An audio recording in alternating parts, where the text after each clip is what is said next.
Assalamualaikum warahmatullahi wabarakatuh. Perkenalkan, nama saya Alia Nabila, NPM 230311010234, dengan dosen pengampu Bapak Muhammad Yakub Ajud Kadir, SAG LLM PhD.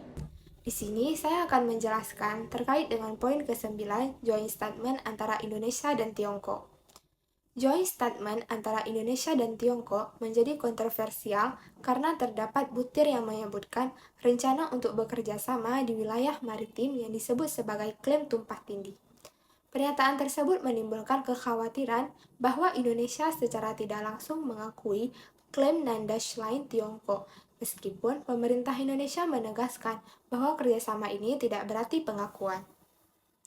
Prinsip kerjasama sebagaimana tercantum di dalam joint statement, yaitu bahwa kedua pihak mencapai pemahaman bersama yang penting mengenai pengembangan bersama di area yang memiliki klaim tumpah tindih, dan sepakat untuk membentuk komit pengarah bersama antar pemerintah untuk mengeksplorasi dan memajukan kerjasama terkait berdasarkan prinsip saling menghormati, kesetaraan, saling menguntungkan, fleksibilitas, pragmatisme, dan pembentukan konsensus sesuai dengan hukum dan peraturan yang berlaku di masing-masing negara.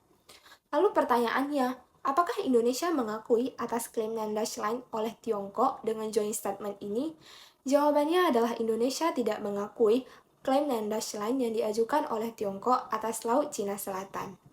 Pada tanggal 11 November 2024, Kementerian Luar Negeri menyebutkan bahwa kerjasama ini tidak dapat dimaknai sebagai pengakuan atas klaim Nandash Line yang diajukan oleh Tiongkok atas Laut Cina Selatan.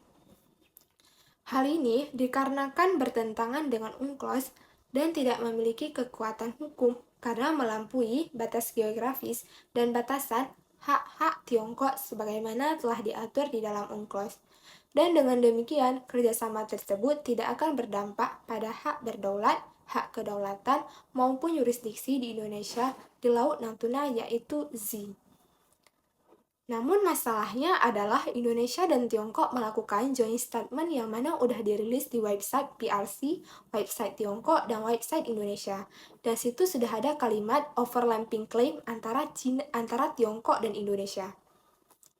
Hal ini jelas mengakibatkan multitafsir, dikarenakan statement Kementerian Luar Negeri ini adalah sebagai interpretasi Indonesia atau posisi Indonesia yang unilateral. Namun, hal ini juga diartikan oleh Tiongkok yang menganggap dengan adanya joint statement ini berarti Indonesia mengakui klaim Nandash Line. Maka untuk mengatasi hal ini, pemerintah seharusnya segera memberikan klarifikasi resmi untuk menghindari narasi sepihak Tiongkok, serta menegaskan kedaulatan berdasarkan UNCLOS 1982 dan melibatkan komunitas internasional, seperti menggunakan forum ASEAN atau PBB untuk mengingatkan bahwa klaim Nandash Line tidak diakui secara global. Kesimpulannya adalah joint statement Indonesia dan Tiongkok pada November 2024 memunculkan kontroversi karena menyebutkan klaim tumpah tindih yang dianggap multitafsir. Indonesia menegaskan bahwa kerjasama ini tidak berarti pengakuan atas Nandash Line karena klaim tersebut bertentangan dengan UNCLOS 1982. Namun ambigu dalam istilah overlapping claim membuka peluang bagi Tiongkok untuk mengklaim adanya pengakuan yang tersirat. Pemerintah seharusnya segera memberikan klarifikasi resmi, memperkuat diplomasi di forum internasional seperti ASEAN dan PBB, serta menjaga konsistensi kedaulatan di Laut Natuna Utara. Langkah ini tuh penting untuk memastikan kerjasama maritim berjalan tanpa mengorbankan posisi hukum Indonesia terkait Laut Cina Selatan.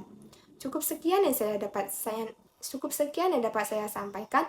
Lebih dan kurang saya mohon maaf. Saya akhiri. Wassalamualaikum warahmatullahi wabarakatuh.